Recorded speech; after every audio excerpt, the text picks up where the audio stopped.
Now it's time to have a look at IPM, which is basically instant payment notification. Now, what instant payment notification is?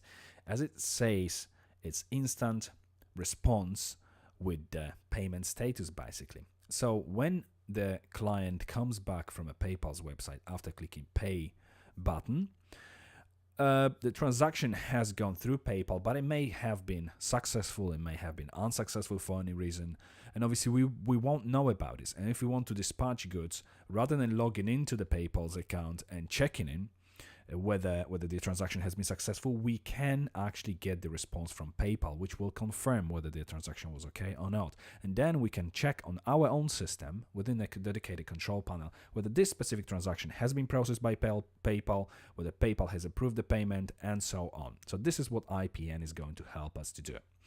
So first thing we need to do is, obviously we've provided the IPN URL inside of our PayPal class. If we go back to our PayPal class, scroll down, we had our IPN here. There we go. It's notify URL, which is question mark page equals IPN. So obviously we need to create this page inside of our pages folder.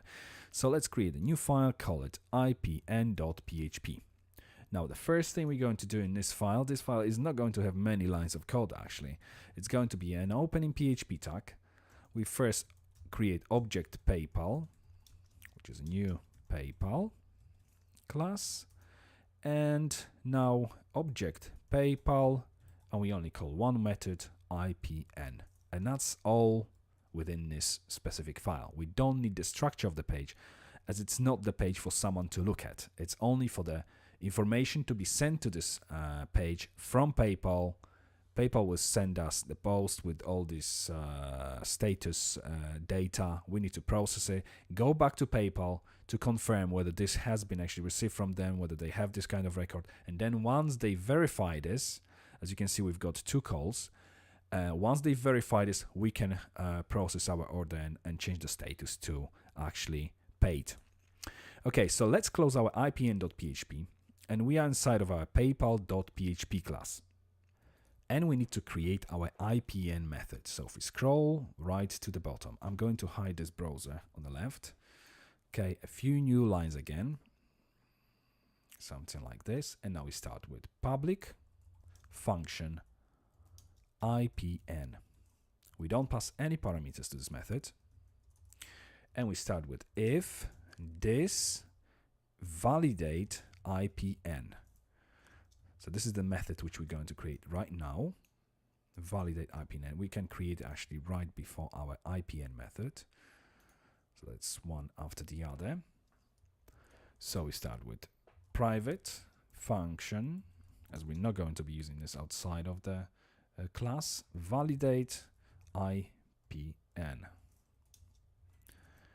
Okay, so first of all, we're going to create the variable host name. And we're going to use the function get host by address, and we're going to pass server remote underscore addr for remote address constant. So we have the server. Now we're check if post has been received from paypal.com. If, and now preg match, we're using the regular expression here, very simple one, basically /PayPal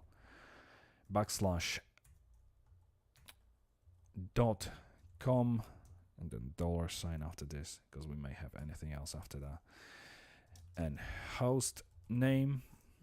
If it matches, basically if paypal.com has been found inside of this variable, then return false.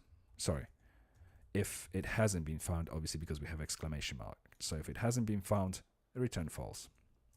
Then get all posted variables and put them to array. So object form equals new form, and now this underscore IPN underscore data equals object form get post array, which is basically going to put all of the posts which has been received from PayPal into this IPN data array. Okay, now we're going to check if email of the business matches the email received. Let's put on new line in post from IPN. So if we scroll up a little bit, if, and let's put it on separate lines, isn't empty this IPN data and string to lower, we want to make sure that everything matches the same case, this underscore IPN data receiver email underscore email. Actually, let's make sure that this is actually in this array. So array key exists, and we have this receiver email inside of our IPN data array, obviously. So if it exists, and then and string to lower doesn't equal, and now string to lower, and we can this underscore business, which means if receiver email address doesn't match our business email address, that means that someone's been mucking with the code, obviously, and that's not going to obviously wait a second, and we should actually enclose this within actually no, we don't have to, that's fine, because it's AND statement. So obviously that means that someone's trying to send data. We need to obviously, this method basically is to make sure that whatever we get, whatever response we get, that it comes from PayPal, and obviously all this information must match. So if it doesn't, then obviously return false as well.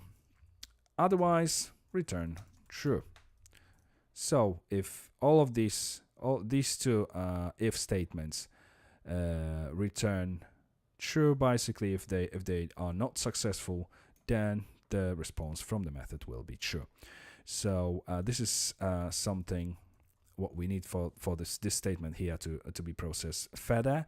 So let's move to the next video and have a look at what's going to happen actually inside of this if statement here.